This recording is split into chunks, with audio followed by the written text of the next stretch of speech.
Las imágenes que están viendo corresponden al último adiós de Priscila Ferreira, una enfermera de 40 años, cuyo caso conmocionó a todo un país.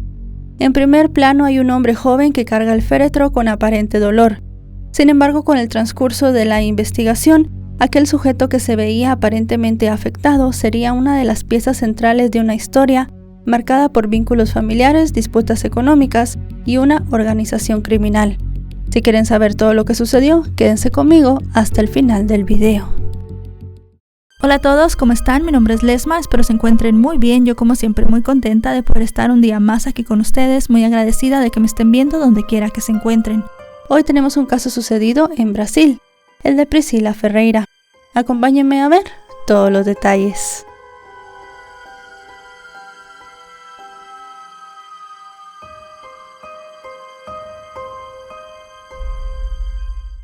Nacida a principios de los años 80 en Alegrete, una ciudad ubicada en el estado de Rio Grande do Sul, en Brasil, Priscila Ferreira Leonardi fue hija única, pero creció en el seno de una familia numerosa llena de primos y demás parientes cercanos.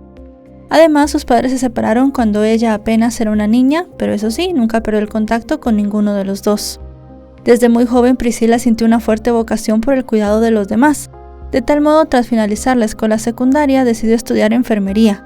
En 2009, una vez se graduó, comenzó a trabajar en distintas ciudades de su estado, construyendo una carrera marcada por el compromiso con su profesión. En 2019 tomó una decisión que cambiaría el rumbo de su vida. La joven decidió mudarse a Dublín, en Irlanda, con el objetivo de perfeccionar su inglés, adquirir experiencia internacional y acceder a nuevas oportunidades de trabajo. Con el tiempo, cuando llegó a este país, consiguió trabajo en una residencia para adultos mayores. Quienes la conocían la describen como una mujer amable y trabajadora, y también como una persona tranquila, reservada y muy correcta. Además de eso, en Irlanda, Priscila construyó una sólida red de amistades, país en el cual encontró su segundo hogar. También dijeron que era una persona muy generosa, y mientras trabajaba como enfermera, continuaba formándose profesionalmente. Su meta era especializarse lo suficiente como para participar en proyectos humanitarios y en misiones de voluntariado vinculadas a la enfermería. Fuera del trabajo tenía una vida muy sencilla, solía aprovechar sus momentos libres para caminar, pasar tiempo al aire libre y poder desconectar de todas las exigencias de sus jornadas laborales. Además, Priscila también procuraba tener mucho contacto con la gente que quería en Brasil.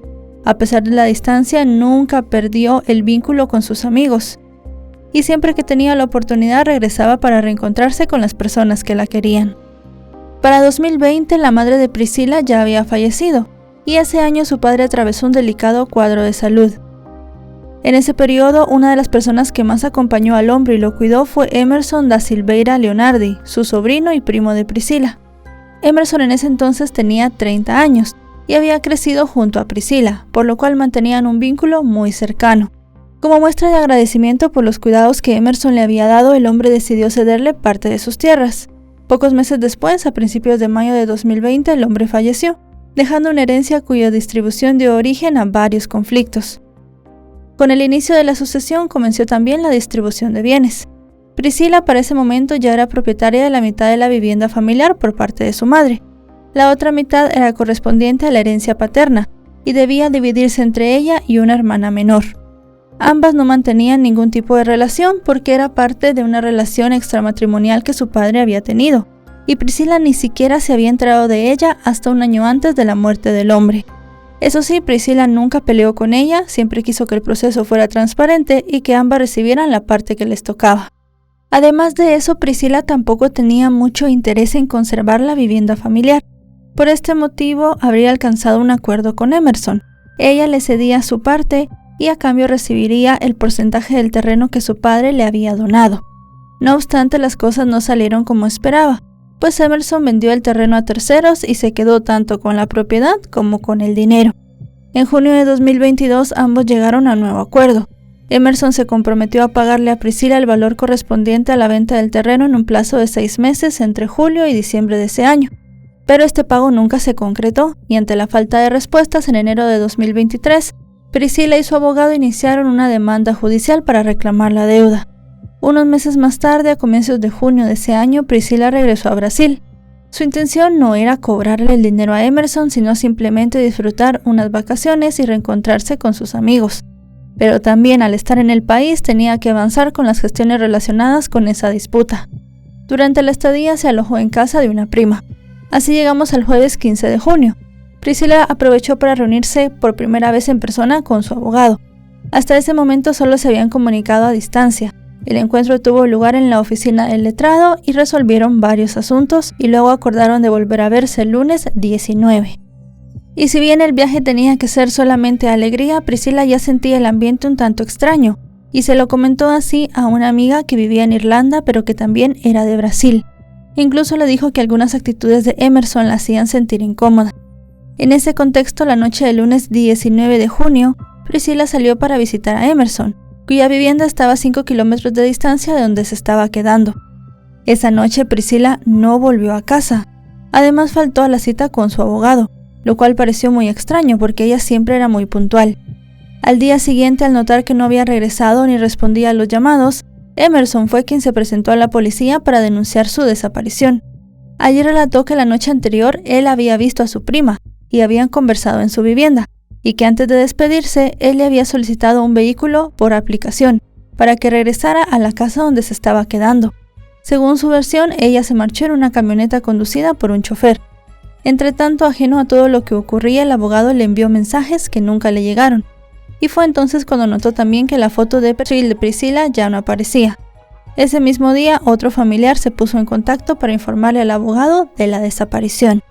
Así, mientras las autoridades iniciaban las averiguaciones para reconstruir qué había sucedido, trascendió que algunas cámaras de seguridad habían registrado imágenes de Priscila subiéndose a un vehículo negro la noche en que desapareció. Sin embargo, esas grabaciones no permitieron esclarecer qué ocurrió después. De acuerdo con sus amigos, la última actividad registrada en el teléfono de la joven ocurrió a las 11 de la noche de aquel lunes. Además de la denuncia a la policía ante la creciente incertidumbre, familiares y amigos comenzaron también a difundir su fotografía y datos en redes sociales, con la esperanza de que alguien supiera algo sobre su paradero.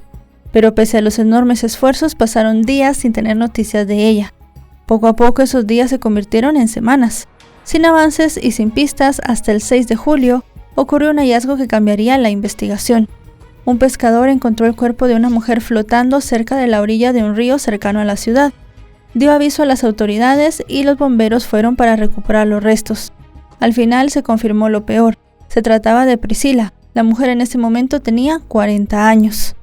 Su cuerpo se encontraba en avanzado estado de descomposición y los análisis forenses determinaron que había sido víctima de una muerte violenta. Los peritos establecieron que había sufrido una fuerte agresión física y que la causa de su muerte estaba relacionada con una compresión en el cuello. Por otra parte, no encontraron ningún indicio de abuso sexual.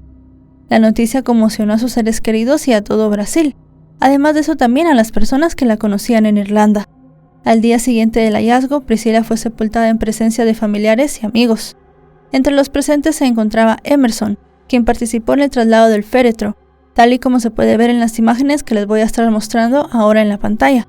Se ve al hombre llevando un pantalón claro, un suéter y una gorra. Mientras tanto, sus amigos en Dublín comenzaron a organizar acciones para exigir justicia y visibilizar su caso. De este modo se impulsó una protesta frente a la Embajada de Brasil en Dublín. Querían saber qué le había pasado a Priscila. Por su parte, los investigadores comenzaron a tratar de reconstruir las últimas horas de la mujer. Durante los primeros días analizaron distintas hipótesis y revisaron cada uno de los movimientos previos a su desaparición. Sin embargo, la investigación dio un giro cuando intentaron corroborar el relato de Emerson. Porque contrario a lo que él había afirmado, los detectives descubrieron que no existía ningún registro de ese supuesto viaje por aplicación. Esa inconsistencia se convirtió en el principal foco de la investigación. Además, a medida que profundizaban en la relación entre ambos, comenzó a salir a la luz esa disputa patrimonial que ambos tenían. En ese sentido, también resultó un poco llamativo para las autoridades que una amiga cercana dijo que Priscila jamás había tenido problemas con nadie, a excepción de su primo, y que incluso éste le había mandado mensajes con amenazas.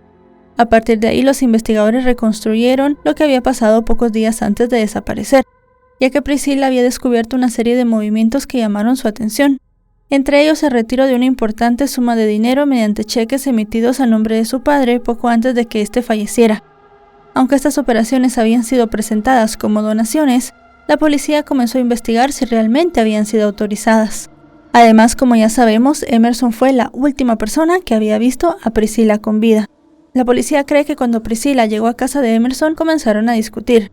Antes de marcharse, ella se llevó algunos objetos pertenecientes a su padre que eran de valor sentimental.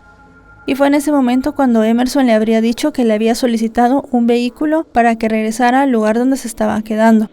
Con el paso de los días, todas estas inconsistencias terminaron por estrechar el cerco sobre Emerson, y finalmente el 13 de julio de 2023 quedó detenido.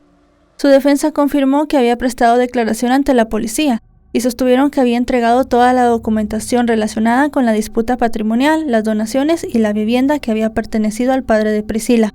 No obstante, el abogado evitó responder si su cliente había reconocido o no haber participado en el crimen. A partir de las primeras pruebas, la fiscalía comenzó a elaborar una reconstrucción preliminar.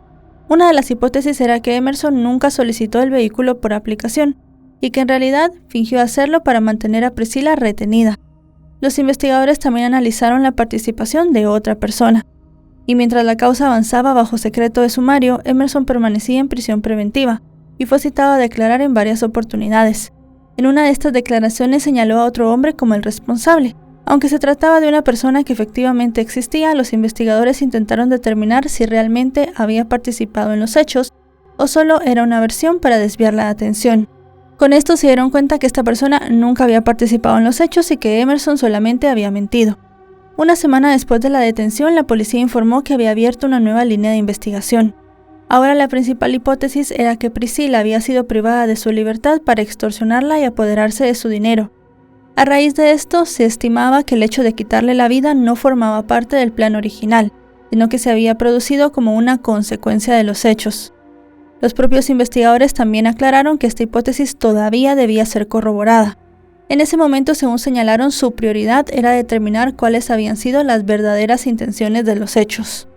Al mismo tiempo, la investigación continuó ampliándose, porque además del conflicto patrimonial, las autoridades comenzaron a analizar otras motivaciones, así como a tratar de establecer si habían participado más personas o no. Incluso no descartaban que detrás del hecho estuviera alguna organización criminal que hubiese actuado con la ayuda de Emerson. Mientras tanto, la movilización por el caso también se hizo sentir en Irlanda, ya que varios amigos de Priscilla decidieron contratar a abogados en Brasil para seguir de cerca la investigación. En la misma línea, varios allegados también manifestaron su disposición de declarar si era necesario. Todos estaban profundamente afectados por lo ocurrido y no querían que el crimen quedara impune. Meses más tarde, a medida que fueron incorporándose nuevas pruebas, la reconstrucción de los hechos comenzó a tomar una forma mucho más definida. Según la fiscalía, poco después de que Emerson le hiciera creer a Priscilla que su vehículo estaba en camino, un hombre vinculado hasta él llegó a la vivienda. Recordemos que había un video de Priscilla subiéndose a una camioneta de color negro. A partir de ese momento, ambos la trasladaron hasta una zona alejada, y fue allí donde al final terminaron quitándole la vida. Y luego de eso, con el propósito de ocultar todo lo que hicieron, arrojaron su cuerpo al río. Los investigadores también interpretaron que, según algunas conductas posteriores de Emerson, todo había sido planeado meticulosamente. Además de eso, también les sorprendió que hubiese sido él quien puso la denuncia y además que participara en el velorio y en el entierro. Obviamente todo esto con el objetivo de poder esconder su crimen. Además de eso, también se determinó que no solo Emerson había participado en los hechos, sino que había un grupo de personas con él, entre ellos Everton Siqueira Mayer, señalado como uno de los principales articuladores del plan, encargado de coordinar la maniobra y vincular a los demás participantes. Además, un hombre llamado Gilmar Vargas Yaques habría tenido un rol en la organización general del hecho y el traslado de Priscilla. También se identificó a Paulo César Güedes, a quien se le atribuía la ocultación del vehículo, y por otra parte a Alexandro Ribeiro, quien cumplió tareas de vigilancia en los momentos en que Priscilla estuvo en cautiverio. A medida que avanzaban las pericias, todos ellos fueron incorporados progresivamente en la causa y quedaron detenidos.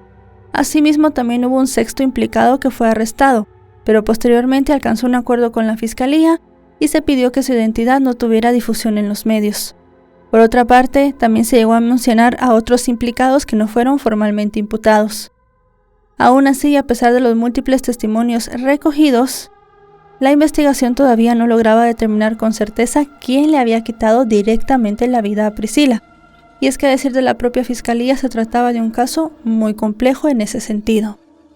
Así las cosas, el 25 de junio de 2024 se realizó una audiencia, y uno de los testigos señaló a uno de los implicados como el presunto responsable del desenlace fatal. De acuerdo con el testigo, la persona incluso intentó abusar de Priscila durante su cautiverio. A pesar de que este acusado habló, nunca se hizo público quién de los 5 implicados había sido la persona que al final le había quitado la vida a la mujer. Lo que sí se supo desde la perspectiva de la fiscalía es que había sido un intento de extorsión, algo planificado, pero no un asesinato planificado como tal. Y es que todos los acusados enfrentaban cargos por extorsión agravada con restricción de la libertad que había derivado en fallecimiento, además de ocultación del cadáver. Un delito que, contrario a lo que podría pensarse, contemplaba penas más elevadas por su mayor gravedad, no solamente si se les hubiera imputado el delito de homicidio. Finalmente, a principios de abril de 2025, todos los acusados fueron declarados culpables y condenados a 45 años de prisión. En la sentencia, el juez señaló que Emerson tenía interés en los bienes de su tío y que su intención clara era perjudicar a su prima. Con esta decisión se cerró el caso en primera instancia y la familia de Priscila al final tuvo justicia. Y bueno, chicos y chicas, hasta aquí el video de hoy. Un caso muy impactante, muy triste como todos los que traemos. Una mujer que pierde la vida a manos de un familiar. Un chico que era prácticamente uno de sus hermanos, que habían crecido juntos y que tenían pues esa unión familiar y que se había presentado como una buena persona cuidando al padre de Priscila. Realmente podemos intuir ya desde ese momento que él estaba tratando de quedarse con las cosas, aprovechando que Priscila estaba fuera. Pensó que tal vez ella no iba a regresar o no iba a reclamar la herencia y al final pues todo terminó de una manera terrible. Realmente, aunque el caso ya está resuelto, hay muchas cosas que no se dieron a conocer en los medios. Por ejemplo, quién fue la persona que le quitó la vida a Priscila. Si bien sí se supo dentro de la investigación, al final todos recibieron la misma condena y bueno, seguramente no volverán a pisar la calle nunca en sus vidas porque les dieron una condena muy larga, que es pues lo que merecía el caso. Si este video les ha parecido informativo, recuerden dejarle un me gusta, recuerden suscribirse si no lo están. Actualizo 3 o 4 veces por semana y si están suscritos les llegará una notificación cada vez que yo suba un video. Ahora sí, nos vemos hasta otro caso. Adiós.